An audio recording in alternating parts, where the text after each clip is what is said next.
We've got the trailer hooked up and the girls are out at some friend's house, which is great because Greg and I are going on a walkabout today. We are going out to Tomah, Wisconsin to meet a gentleman and his wife to get our last of 2023 new thing for the farm. Here we go. Let's get into it. And that's facts. Only I can make a change. Slowly take a step today. I will never be the same. 'Cause that's what it takes.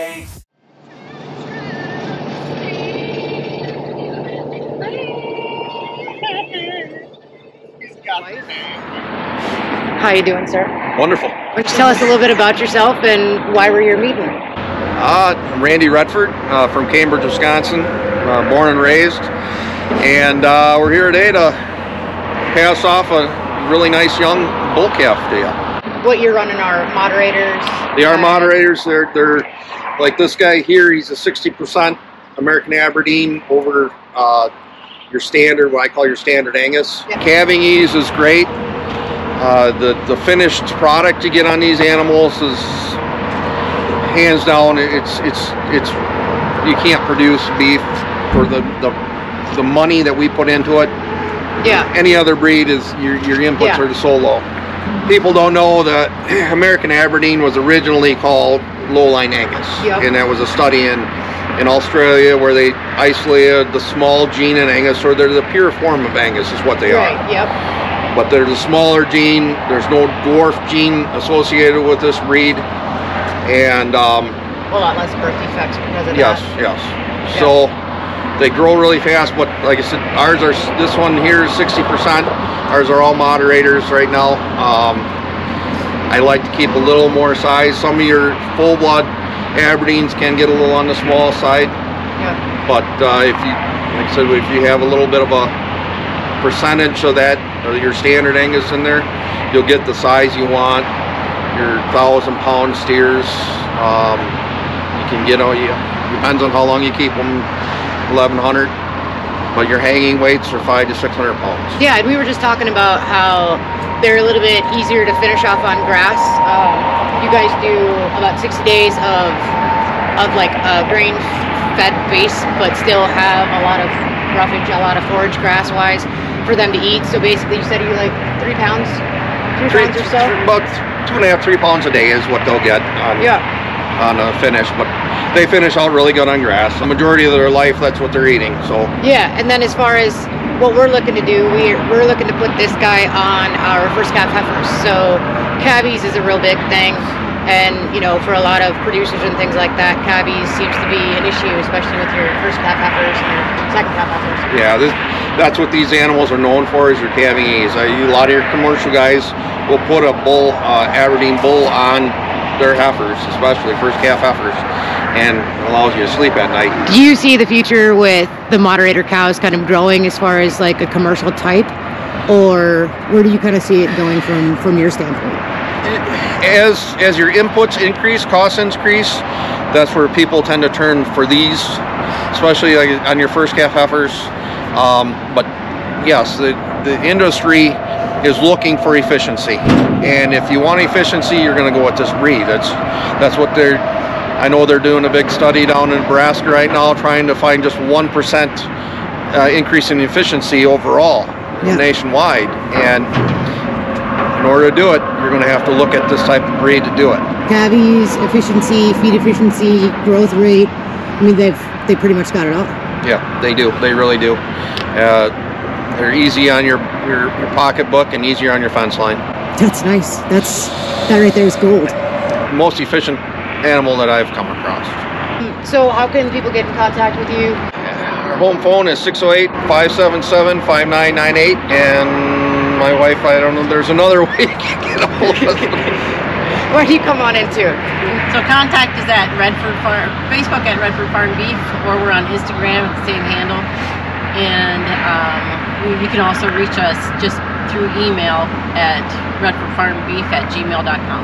And then do you guys do like breeding stock as well? You said that we do heifers, breeding stock heifers. We'll do a few bulls. We have 20 head at home that We have some really good show stock on. We do Iowa State Fair every year, Nice. Wisconsin Beef Expo. Nice. So yeah, our bloodlines are some of the best in the business, and we'll stand behind any animal we sell. So we'll have some black baldies, Yep. but most of ours are moderator on moderators. Okay. I'll put a link in the description for all their information, and we will hopefully be in touch because Yeah, I mean, stoked. he's gonna make a great bull. Nice meeting you. Nice meeting you too. Thank you. Yeah, he's gonna. I'm excited to see what he grows into. This is our new man. His name is Leopold. He's a registered moderator. He was bred genetically for smaller calves, as far as calvies goes, for a calvies bull, to put on younger animals, heifers, smaller cows, that kind of thing, to produce something that can slide out a little bit easier than something that might be way too big for your cow. This guy is going to give us a lot of longevity. It's going to give us a little bit more peace of mind as well, seeing as how he's going to be live covering our heifers and our smaller cows. And he allows us to know that there's always somebody on the job. Because when it comes to AI, I have had both good things and bad things happen. When it comes to AI, sometimes you miscalculate your times exactly. You might have somebody not show up to help you with something that's going on, or the cow just doesn't take that time. And each time you do it, you still have to wait that 21 days, or you have to spend quite a bit more money to off-sync those cows to get them to cycle back up. And honestly, I don't particularly like off-syncing young animals. I think that it really messes with their protocols as far as their own body. And live cover, in my opinion, is kind of the way to go. The first and second time that a cow ever gets bred and has a calf is going to be your hardest chance to conceive. So somebody like Leopold here, Johnny on the spot, hopefully, to get the job done whenever it needs done, day or night, is basically the reason why we got him. There are some really cool traits that the moderator brings to the table. The short stature, if you take and pay attention to the length of this guy's legs, compared to the little red heifer that's standing in front of him. His legs are markedly shorter, but his width and body is quite a bit different. He's got a really nice straight top line, and I honestly think that he's going to bring some seriously great conformation as well as bloodlines to our herd. The cool thing about moderators and Aberdeen Angus is that they also carry this thing called a red allele. Now, his mom and dad were both black, but in moderators and Aberdeen Angus, the red allele can be what's called a wild red allele. So he has a possibility of throwing red calves, even though his genetics say that he's supposed to be black. Not only can this breed produce a cool wild red allele, but heifers also have an earlier sexual maturity and a longer longevity in the herd. They tend to live it a little bit longer and to be milkier type of moms, thus allowing these cows to be able to grow calves much larger on much less inputs. Having low-line Aberdeen Angus, a portion of what the moderator is, can also lead to a slightly shorter gestation period for your cows, up to 2 weeks. So don't be surprised if your calves come a little bit quicker or a little bit earlier than what you're used to. I'd love to give a huge shout out to Randy and Don Redford from Redford Farm in Cambridge, Wisconsin, for allowing us the opportunity to have this little guy a part of our herd. And now that he is all settled in, it is definitely about time to get him entered into our HerdWatch program. HerdWatch is an app that you can use on your phone to keep track of your herd, your flock, your lands and crops. This app is incredibly diverse and super easy to use. And if I can use it, you can use it.